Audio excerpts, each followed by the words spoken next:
Aujourd'hui, nous allons parler du tofu. Faire le plein de protéines végétales.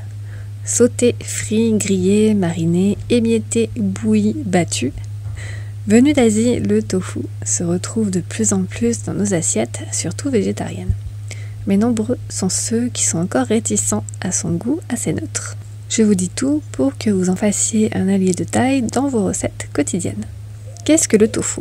C'est tout simplement du fromage de soja, c'est-à-dire qu'il est fabriqué à partir de lait de soja caillé, égoutté puis pressé. À quel moment de l'année peut-on consommer du tofu ? Le tofu se consomme toute l'année. Concernant le soja, il se plante en avril-mai, fleurit en juin-juillet et se récolte en septembre-octobre en France. D'où vient le tofu ? C'est un ingrédient essentiel de la cuisine chinoise depuis des millénaires. On dit également qu'il est consommé par les Mongols depuis le IIe siècle avant notre ère et depuis les années 800 au Japon. Vous l'aurez compris, le tofu est un indispensable de la cuisine asiatique. De quoi est-il composé ? Le tofu est fait de fèves de soja jaune, d'eau et de coagulants. Pour le faire, on trempe des fèves de soja dans l'eau, puis on les mixe et on les presse avec de l'eau pour obtenir un lait végétal. On cuit ensuite ce lait et on y ajoute du coagulant comme le chlorure de magnésium, l'eau de mer, le jus de citron ou le vinaigre. Et on le presse à nouveau pour obtenir une pâte appelée tofu. Quels sont les différents types de tofu ? Contrairement à ce que l'on pense, il existe des dizaines de sortes de tofu différents. Il y a d'abord des textures différentes, fermes, soyeuses ou moyennes. Pour les obtenir, on presse plus ou moins le tofu lors de sa réalisation. Il existe également des tofu fermentés, comme le chinois, qui se rapproche de notre fromage lorsqu'il est fort en goût, mais également des tofu fumés ou encore aux épices.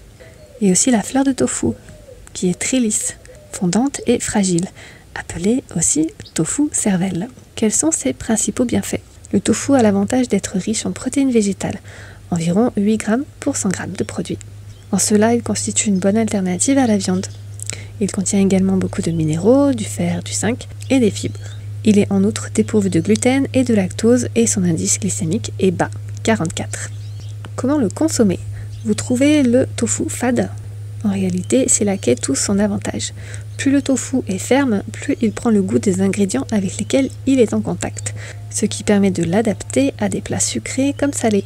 Au Japon, on le met souvent dans les nouilles ou la soupe miso. On peut aussi le préparer comme des œufs brouillés ou encore le faire frire pour les plus gourmands. Lorsqu'il est ferme, on peut le cuire à la vapeur ou le faire fermenter. Lorsqu'il est fumé, on peut simplement le faire revenir à la poêle avec des légumes de saison. Le tofu soyeux, lui, s'utilise plutôt dans les sauces, les desserts ou les soupes.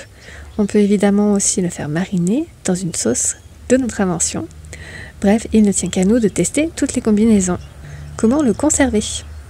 Le tofu ferme se conserve facilement au frigo dans une boîte hermétique couverte d'eau pendant quelques jours, en changeant l'eau tous les 2 jours. Le tofu soyeux tient un peu moins longtemps. Pour savoir s'il est périmé, fiez-vous à l'odeur. Elle doit rester douce et fraîche. Qu'en est-il de son impact écologique ? On le sait, le soja a une empreinte écologique conséquente, car sa culture nécessite beaucoup d'eau et engendre de la déforestation, sans compter qu'il peut avoir été génétiquement modifié. Il est donc conseillé d'en consommer avec modération et de le choisir bio et fabriqué en France. On peut aussi se lancer pour le faire soi-même, pourquoi pas faire pousser du soja dans son jardin. Quelles sont les qualités nutritionnelles du tofu ? Le tofu est fabriqué à partir de soja, sujet de nombreuses controverses scientifiques quant à ses effets bénéfiques ou délétères sur la santé. Les phytoœstrogènes contenus dans le soja pourraient jouer le rôle de perturbateurs endocriniens. En revanche, des études montrent un effet bénéfique du soja sur le système cardiovasculaire. Alors une fois de plus, manger varié, cela permet de consommer chaque aliment avec modération. Merci beaucoup d'avoir écouté jusqu'au bout, j'espère que ça vous a plu. Je vous invite à dire en commentaire si vous connaissiez le tofu et si vous en consommez, dites-nous sous quelle forme vous le préférez et le cuisinez. N'hésitez pas à liker et à partager à des personnes que cela peut intéresser et inspirer. N'oubliez pas de vous abonner à ma chaîne YouTube pour être tenu au courant de toutes les nouveautés et moi je vous dis à très bientôt et d'ici là, prenez soin de vous.